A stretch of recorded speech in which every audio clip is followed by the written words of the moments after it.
Estaba en una cama de hospital con 2 bebés recién nacidos llorando en la cuna junto a mí, sin poder pararme por mí misma, cuando le hablé a mi madre llorando y le rogué que me ayudara solo por una semana. Ella se rió y me dijo: ya reservé un viaje de golf con las señoras del club, tú vas a tener que arreglártela sola. Colgó y me bloqueó el número durante 7 días completos. Contraté a una niñera con mis propios ahorros y crié a mis hijos yo sola. Pero el día que mi madre por fin regresó, no volvió por mí, ni por mis hijos. Volvió por otra cosa completamente distinta. Algo que pensó que yo, herida y agradecida, jamás notaría. Y lo que intentó quitarles a mis hijos es la razón por la que ya no tiene derecho a llamarse su abuela. Me llamo Ximena. Refugio me crió sola después de que mi padre se fue cuando yo tenía 6 años, y nunca me dejó olvidar el tamaño de ese sacrificio. Cada logro mío venía con un recordatorio de todo lo que ella había dado. Aprendí temprano que la gratitud iba primero y las preguntas nunca. Con los años, Refugio construyó su identidad alrededor del Club Campestre de Guadalajara, golf, comidas, un círculo de señoras al que llamaba solo por apellido. Yo pensaba que era inofensivo. No sabía que ya era el centro de su vida, por encima de mí. A los 29 años yo tenía una vida propia, pequeña pero estable, trabajo en una aseguradora, un departamento que había amueblado poco a poco. El padre de mis hijos, Iván, desapareció en cuanto supo que estaba embarazada. Me quedé sola con la noticia de que no era uno, sino 2, un niño y una niña. Lloré en el consultorio, mitad de miedo, mitad de asombro. Mi madre fue a esa cita y pasó casi todo el tiempo en el celular.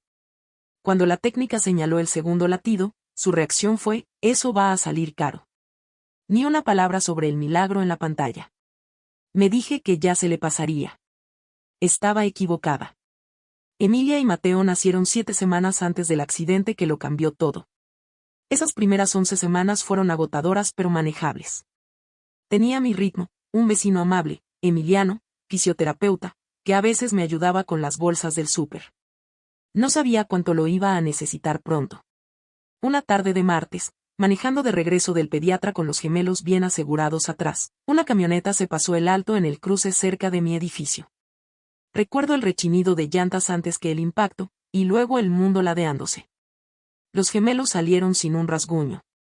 Yo no, tobillo destrozado, 2 vértebras fracturadas.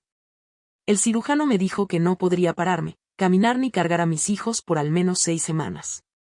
Al 5.º día en el hospital, una coordinadora me preguntó quién me ayudaría en casa. No tenía respuesta real. Emiliano tenía su propio trabajo desde las 7 de la mañana. Solo había una persona en mi vida a quien, en mi cabeza, siempre le tocaba ese papel, mi madre. Estaba a punto de descubrir qué tan equivocada estaba. Le llamé desde la cama del hospital, con mi hijo dormido sobre el pecho porque yo no podía cargarlo. Le expliqué todo y le pedí, humildemente, solo 7 días. Hubo un silencio largo. Y entonces dijo la frase que jamás voy a olvidar: ya reservé un viaje de golf con las señoras del club. Vas a tener que arreglártela sola. Pensé que había oído mal. Se lo hice repetir. Lo repitió igual, y agregó que yo era una mujer adulta. Cuando lloré y le pregunté cómo podía dejarme así, su voz se puso fría. Siempre haces todo tan dramático. Te llamo cuando regrese. Colgó. Intenté marcarle 20 minutos después. Me había bloqueado por completo. Ese bloqueo duró 7 días. No fue simplemente difícil, fue un cansancio que te reacomoda por dentro y te sigue pidiendo más. Me dieron de alta en silla de ruedas. Emiliano venía todas las tardes, pero no podía quedarse a dormir. Yo dormía en tramos de menos de 90 minutos en el sillón, arrastrándome hasta las cunas con la andadera cada vez que uno de los gemelos lloraba. La tercera noche, a Mateo le subió la fiebre y no pude sacarlo de la cuna.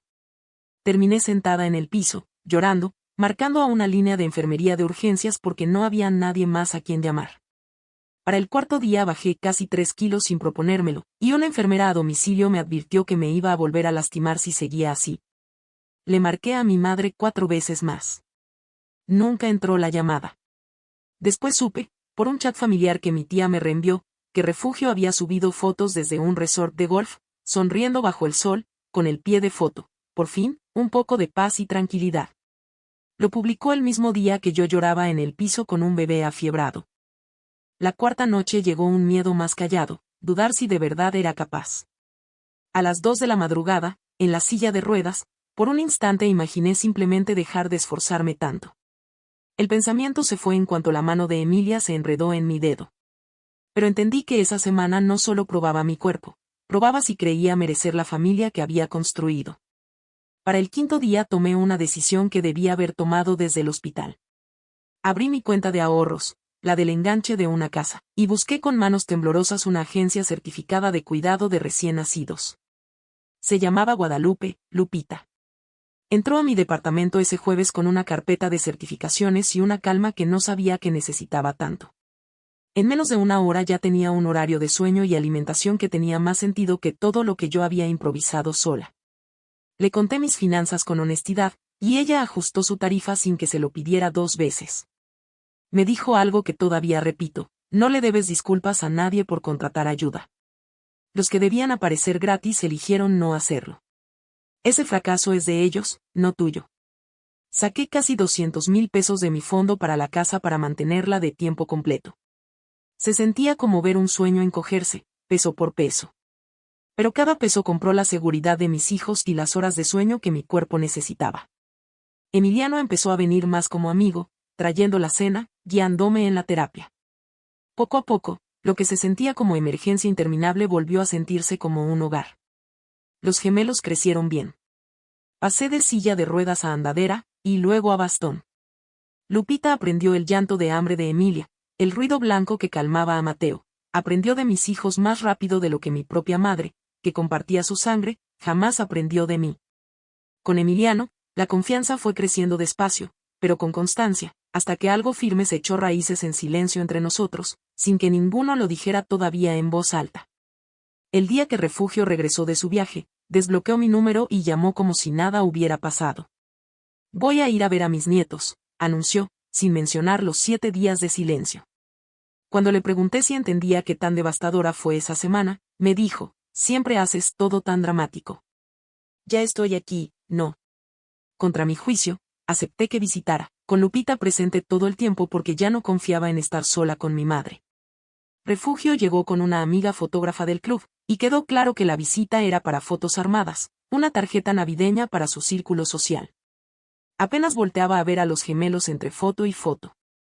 Cuando Lupita corrigió cómo sostenía el cuello de Mateo, mi madre le contestó de mala forma, llamándola la ayuda contratada que no necesita opinar. Ahí fue cuando algo en mí terminó de endurecerse. Le dije, por primera vez en mi vida adulta, que Lupita había estado ahí la semana que ella no, y que le hablaría con respeto o se iría. Su actitud cambió al instante, se volvió estratégica. Comentó lo cansada que me veía, lo difícil que debía ser manejar todo sola, y que le preocupaba si de verdad estaba capacitada para lo financiero.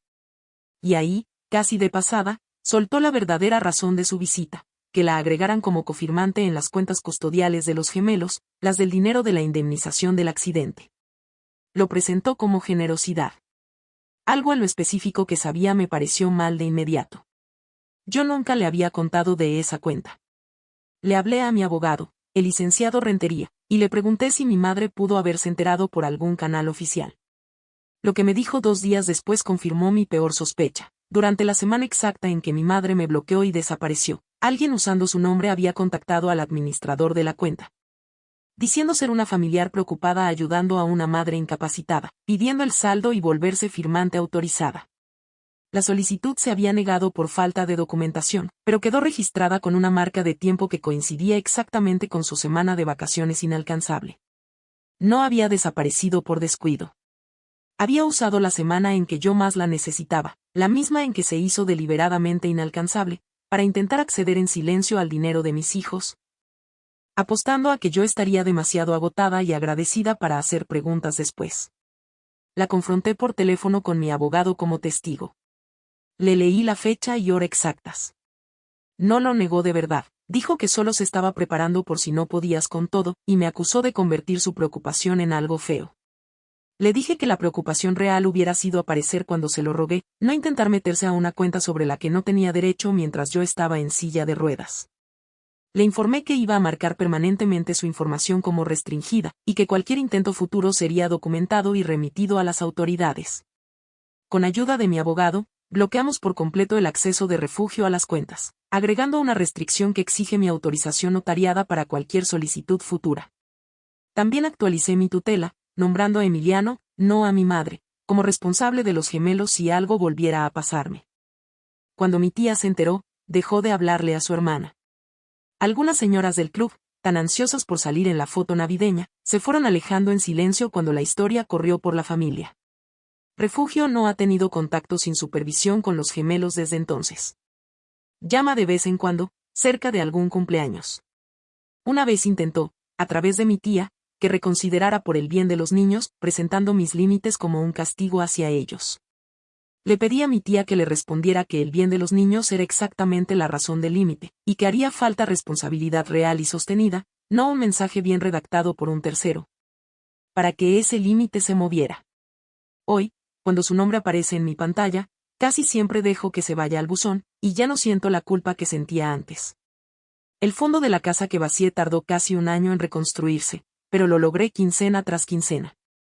Lupita se quedó en un rol reducido mucho después de que ya no la necesitara de tiempo completo, porque para entonces ya no era una empleada.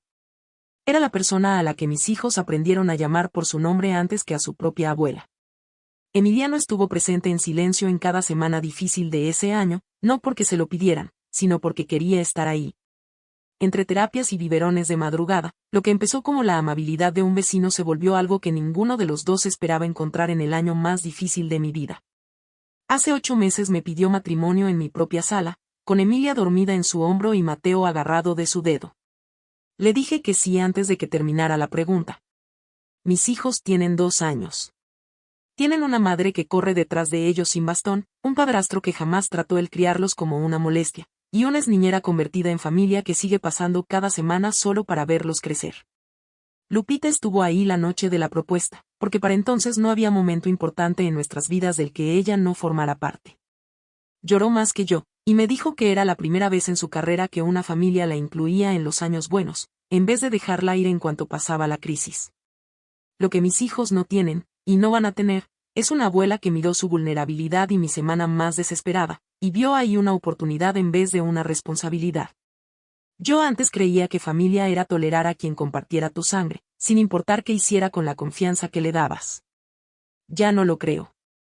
Familia es quien de verdad aparece, quien dice la verdad aunque le cueste, y quien jamás usa a tus hijos como un medio para conseguir algo.